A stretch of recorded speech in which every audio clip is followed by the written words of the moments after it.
Eu pensei em ler esse texto, mas daí eu achei mais interessante fazer comentários sobre ele. Eu acabo tendo uma outra perspectiva sobre o que eu escrevi aí há cerca de um mês. Na verdade, faz um mês exato que eu escrevi e publiquei esse blog pessoal, homônimo, edcarlos.com. Sou o Ed Carlos, se você não conhecia. Daí eu misturo alguns assuntos que eles são diferentes, né? XaaS é uma coisa, música, obviamente outra, e carros elétricos. Eles parecem não se interligar de nenhuma maneira, são três assuntos que eu gosto bastante. Só que no conceito aqui de consumo, de conveniência, eles têm várias semelhanças. Então, contextualizando aqui, hoje você tem vários serviços como Spotify, YouTube, que eles já são ótimos exemplos de software as a service, né? O software como serviço. E isso fala muito sobre conveniência. A gente nunca quer fazer algo mais trabalhoso do que ontem. Eu escrevi isso aqui e assim, não é nem por questão do trabalho, mas se eu posso ter um resultado X, né, de 10, por exemplo, e eu posso fazer o menor esforço possível para chegar nesse mesmo resultado, a não ser que eu queira ter resultados melhores, eu vou preferir o esforço mínimo. Isso é um pouco óbvio. Eu não quero dar 10 voltas para chegar no mesmo lugar que eu posso chegar em uma linha reta. Então, isso é natural. Então, a conveniência, ela é uma coisa que, mais do que a gente acredita que seja, ela influencia nas nossas decisões, nos nossos hábitos de consumo, principalmente, que é o que acontece nesses exemplos que eu vou falar. E é tudo muito sobre isso, tirando a questão de saudosismo. Às vezes você gosta de colecionar vinil, no exemplo da música aqui, e vai ser uma exceção, mas eu ainda vou chegar lá nos dados sobre isso. Então eu falei aqui um pouco sobre a década de 80, né, quando a Sony ela introduziu o Walkman. Era algo que já facilitava muito, porque você, pra ouvir uma música, você tinha que literalmente... Tinha uma salinha, muitas pessoas aí, tinha uma salinha de música. Você tinha ali um equipamento grande, né, um sistema de som, literalmente. Tinha lá os decks, né, de disco, os módulos com fita cassete, e era uma experiência ali de você parar, selecionar, escolher a mídia que você queria, né, a fita, o vinil, o CD depois, né. E o Walkman ele trouxe isso já portátil, né, então você conseguia com um fone ali ouvir sua fita, depois seu CD, de uma maneira muito prática.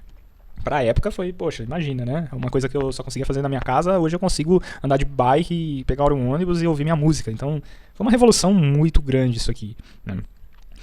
E se você observar, né, nas lentes aí atuais, olhando pro passado, ainda era um trabalho, né? Claro que não era comparado ao que era normal, então na época fez muito sentido. Mas você ainda tinha que andar com mídia física, os CDs, tinha que comprar, tinha que gravar, transportar. Se você pensar hoje, ninguém quer saber de fazer isso. Poxa, quem vai carregar uma fita? Vai estragar tudo, vou derrubar no chão e quebrar. O lançamento do iPod em 2001, ele mudou muito essa questão de como as pessoas consumiam música. Você já tinha um anúncio dele aqui que era um tanto quanto convidativo, né? 1000 músicas no seu bolso. Então, eu não vou conseguir colocar quantos CDs eu precisaria para ter 1000 músicas, né? Talvez essa bolsinha aqui, ó, não conseguiria chegar nem perto disso, né? Você coloca aí 15 músicas por CDs, né? 10 CDs aqui, você teria no máximo 150 músicas, né? Então cara da matemática aí. Seguindo aqui, a iTunes Store ela foi lançada logo em seguida, né, em 2003, então você já tinha a experiência 100% online, né? Lá fora. No Brasil, o acesso à internet nessa época era bem limitado, né? A gente estava vivendo aí com internet de escada. Não sei se a internet da Telefônica ou da Vivo já estava aí com as linhas DSL. Nossa, foi longe agora, hein? Isso já estava crescendo na época, mas era bem restrito o acesso à internet. Nem se compara aos últimos 10 anos. O cenário ele mudou também no Brasil. Isso por influência do iPod. Você não tinha o iPod, que era um equipamento muito caro aqui. Você tinha ele, mas ele não era tão acessível financeiramente. E você teve a popularização, né? A resposta do mercado foi esses MP3 players. Isso aqui tinha tudo quanto é canto. Você comprava um pão, comprava um MP3 player lá no caixa e ia embora ouvindo música. E esses equipamentos eles eram similares ao iPod, né? Se você conheceu, sabe do que eu tô falando. Só que ele não tinha as mesmas travas. Para começar, ele não tinha uma loja. Então você já não tinha nem a opção de comprar uma música. E o negócio era a pirataria. Era muito fácil. Eu lembro que alguns eles já tinham uma entrada como se fosse parecia um pendrive, literalmente, né? Ele tinha uma entrada USB. Você plugava no computador e já transferia tudo. Então era muito comum. Vou na sua casa, levo o meu, descarrega as músicas lá e pronto, já transfiro pro meu aqui. Outros por Bluetooth mesmo, né? Já transferia direto. E isso foi o que popularizou bastante aqui no Brasil. Independente, assim, de ser pirata, né? Era errado. Mas foi a forma que o comportamento ele mudou. Da mesma maneira que lá fora o iPod ele ditou aí a mudança do consumo de música, o MP3 player né, ele mudou totalmente também a forma que as pessoas consumiam música. Então o cara carregava a bolsinha na CD, derrubava, caía da bike, perdia o álbum do RBD. Já mudou muito o cenário aqui, né? E, bom, você teve depois o Spotify. Cara, isso foi bem depois.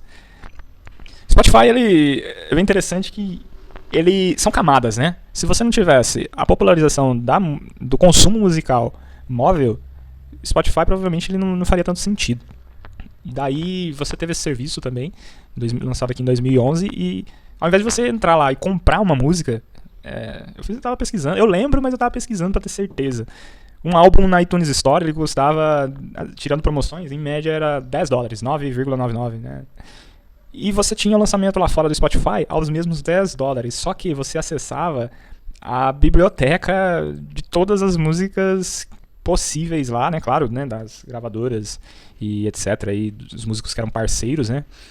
E se eu não me engano, tem músicos que até hoje não entraram pro streaming. Eu lembro que a Adele, ela era um pouco contra isso. Tem outras questões aí financeiras, né? Que acaba ferrando um pouco no streaming, mas vamos voltar aqui pra questão em si. Então, o custo de um álbum, né? Até mesmo de um CD, uma mídia física, era mais ou menos isso daqui. Você tinha acesso a quase toda a música que você gostaria de ouvir. Então aqui você começava o Music as a Service, né? Então você tinha música como serviço e uma assinatura que ela garantiu acesso a milhões de músicas ao mesmo preço da compra de um álbum digital, que eu acabei de falar, né? Então eu falei, guarde meus termos, compre assinatura. Ficou muito prático, né? Pra quem tinha que carregar aqui bolsinha com CD, passou aqui pra pagar esse valor aqui por mês e ter o acesso, né? No Brasil também, né? Eu não me recordo agora que ano que ele chegou no Brasil, mas você já com preço aí de 15, 20 reais por mês, era bem acessível também. E daqui eu passo pro terceiro ponto, né? Na verdade eu falei aqui sobre o iPod, falei sobre o Spotify e sobre os carros, né? Aí 2012 foi engraçado, né? Todo mundo falava que era o fim do mundo, né? O início do fim. Tem um filme 2012, cara, tem um caos. O pessoal gostava do caos. E alguém lucrou muito com esse fim do mundo, né? Acho que foi lucro pra muita gente. E os carros elétricos, eles tiveram aí um marco interessante, né, da Tesla, né, que foi 2012, foi o ano que o Model S, né, ele foi quase um beta, né, dos carros elétricos nos anos 2000, e foi onde a produção foi encerrada e o Model S, né, que foi aí um grande sucesso, ele entrou no mercado, né, fazendo um arregaço aí em alguns países, né, mostrando a possibilidade de você ter o carro elétrico como um veículo de transporte diário, assim como um veículo a combustão. E esse número ele melhorou muito, né? Você já tem aí quase 5 milhões de unidades nos últimos 5 anos, isso só da Tesla, e você tem, considerando todas, até 2012, o total de 10,5 milhões de unidades de carros elétricos vendidas no mundo.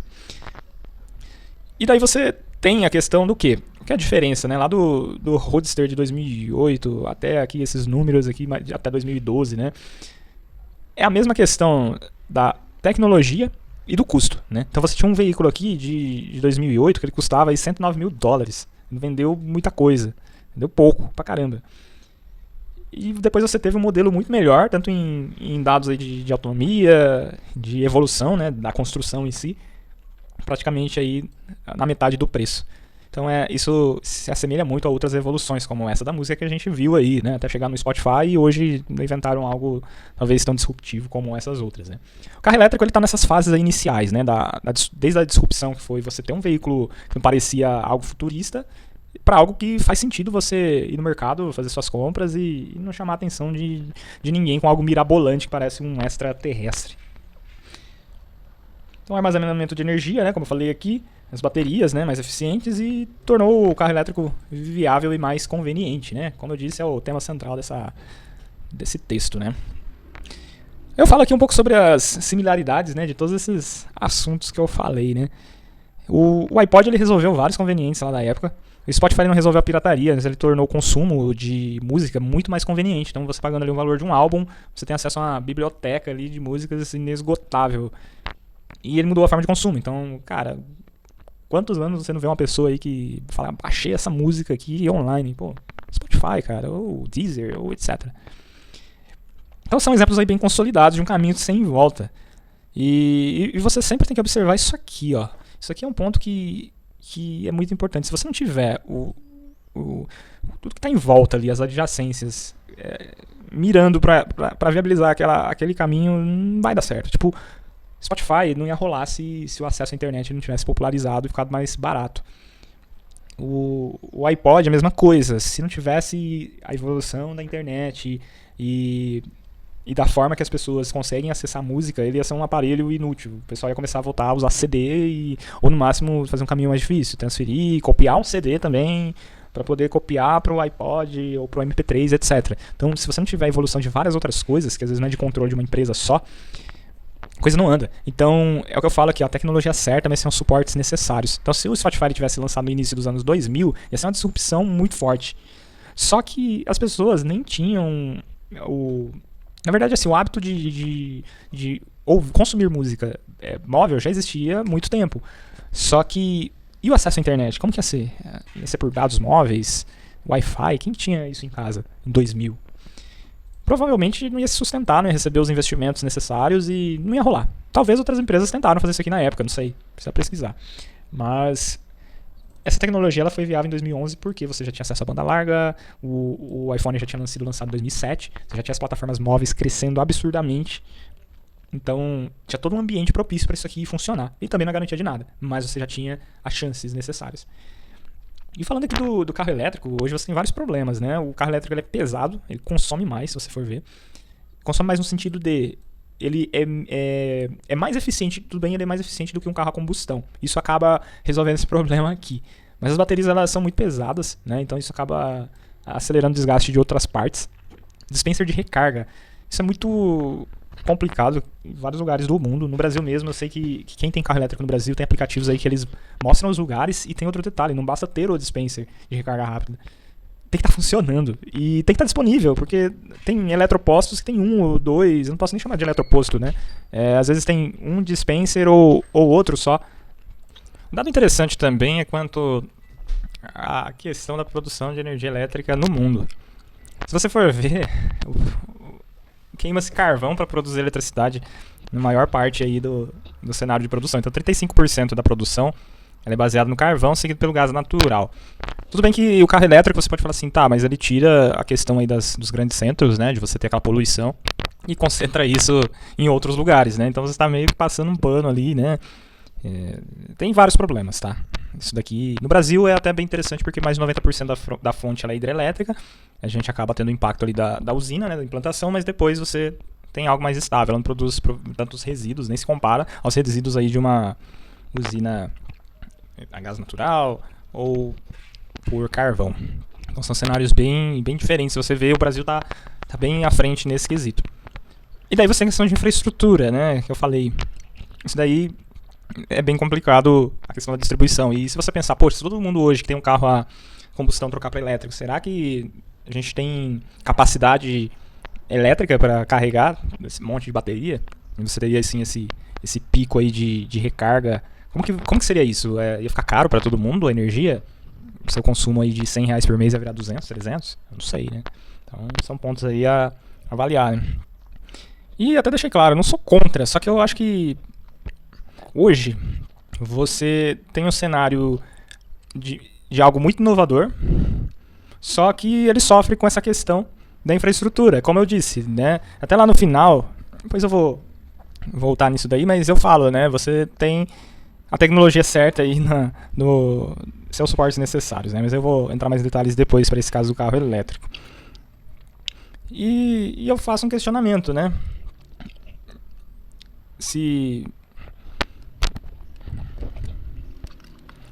Aí o carro como serviço, será que é algo que vai ser mais popular?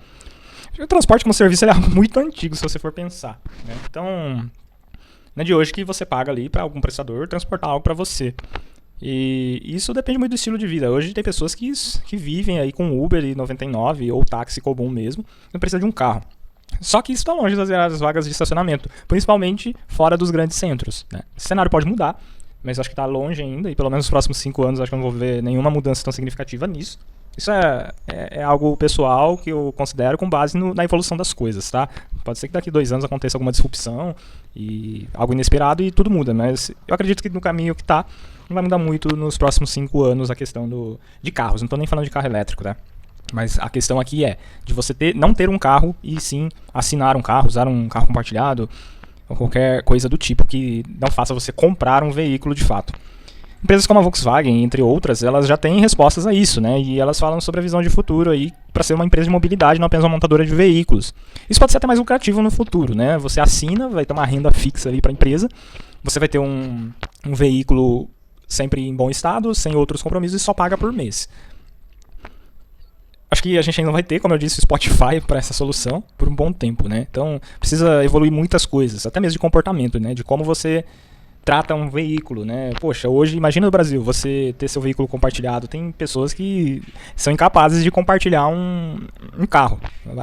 Vai detonar e ferrou, cara. Então, tem essa questão também que é um pouco mais complexa, mas eu acredito que ao longo do tempo as empresas vão desenvolvendo mecanismos aí que realmente atingem um público que só quer o transporte unicamente e só, né? E se eu estender isso aqui, eu poderia falar só sobre isso, tá? Porque, pensa comigo, aqui eu tô falando... Isso é mais em grandes centros, tá? Hoje você viver com Uber numa cidade pequena, e eu não tô falando tão pequena não, 100, 200 mil habitantes, já é bastante gente, tá? Mas cidades do interior em si, os serviços eles não são tão disponíveis quanto em grandes capitais ou grandes centros, né? São Paulo, Campinas, talvez você consiga se virar aí sem veículo. Sei lá, 2 da manhã, deu uma dor de barriga em alguém da sua família e você tem que sair correndo. Em grandes centros você vai ter pessoa trabalhando 24 horas. Em cidades nem menores, eu digo do interior, talvez você não tenha. E aí, ter um carro é uma questão de vida, muitas vezes, né? E claro, como eu disse aqui, depende muito do seu estilo de vida, do período ali da sua vida, né? Mas as pessoas elas ainda tendem a ter um veículo para uso diário ou intenção de compra em algum momento na vida, tá? Isso daí, eu conheço poucas pessoas que... Quero que você comenta aí se você conhece o contrário, mas a maioria das pessoas que eu conheço, se elas não têm, elas gostariam de ter um veículo, seja um carro, uma moto, para poder fazer o uso ali diário ou quando necessário. E concluindo tudo isso, né, é muito aqui sobre conveniência, né? Eu até pego uma descrição aqui do dicionário Wise. Conveniência é aquilo que é útil, que simplifica uma rotina, que economiza tempo. Então a tendência do qualquer coisa como serviço, ela é muito forte e ela é a materialização da conveniência. Você paga por um preço, abstrai toda a parte trabalhosa e fica somente com valor agregado. Isso daqui é algo bem interessante, né? E lembra que eu falei lá para guardar os termos compra e assinatura, né? Quando eu falei sobre Spotify? Aí eu quis fazer uma provocação, né? Até onde a gente está trocando a propriedade, a posse do objeto pela conveniência de somente utilizar algo dentro dos termos e condições de um terceiro. Cara, tem papo aqui para falar um bom tempo também sobre isso, somente. Mas a gente pode ter alguns problemas. Você pode ter algum... Se isso não for algo bem desenhado, que não esteja de certa maneira... Eu não vou falar, eu nem gosto do termo regulamentação, mas de uma maneira isso precisa estar formalizado em algum tipo de política que não acabe ferindo o consumidor, porque hoje, por exemplo, se o Uber ele por algum motivo sobe todos os valores e isso dobra o seu custo de uso, talvez pessoas que deixaram de comprar carro possam se arrepender. Então, talvez a gente não tenha os mecanismos ainda para poder absorver essas diferenças, né? Então, se você está dentro das condições de uma empresa, se amanhã, por exemplo, o Uber falar, estamos saindo do Brasil, você vai ficar com os concorrentes. Talvez os concorrentes não ofereçam um serviço igual. Pode ser até melhor, depende. Mas você está na mão de empresas. Você sempre, claro que você sempre vai depender de alguém. Mas quando você assina algo, você depende 100% dos termos e condições de uso. Você não detém nada, zero. Se é seu carro e você quiser vender, você vai ter um valor ali em retorno, independente dele estar dando problema ou não. Mas ele tem as condições de uso, claro, né? A gente vive numa sociedade, tem leis e tudo mais. Mas aqui quando você assina um produto, você amplia esses termos, né? Duvido que você lê o termo lá do Spotify. Mas tem os termos lá, cara. E certamente você não pode copiar essa música aí e talvez nem compartilhar a conta, como vem acontecendo com muitos casos aí, e o pessoal tá até cobrando. Mas você assinou esse termo, você tá de acordo. Ou se você não quiser, você não usa, é simples, né? São os contratos de adesões que as empresas fazem, né? Não tô nem julgando se é certo ou errado, mas são questões para se pensar, né? E aqui, né, eu falo, se você chegou até aqui, né, foi um texto longo, fazia tempo que eu não escrevia. Já faz pelo menos uns 4 anos aí que eu não escrevo e não incluo essa quantidade de pesquisa e dados, né? Eu coloquei aqui link, se quiser mergulhar no assunto aqui e ler sobre, né? Tem vários pontos interessantes aqui, né? Então deu um trabalho aqui para escrever isso. E Compartilhe aí também suas reflexões, seus pensamentos, notícias que você viu. Fala aí da sua coleção de CDs.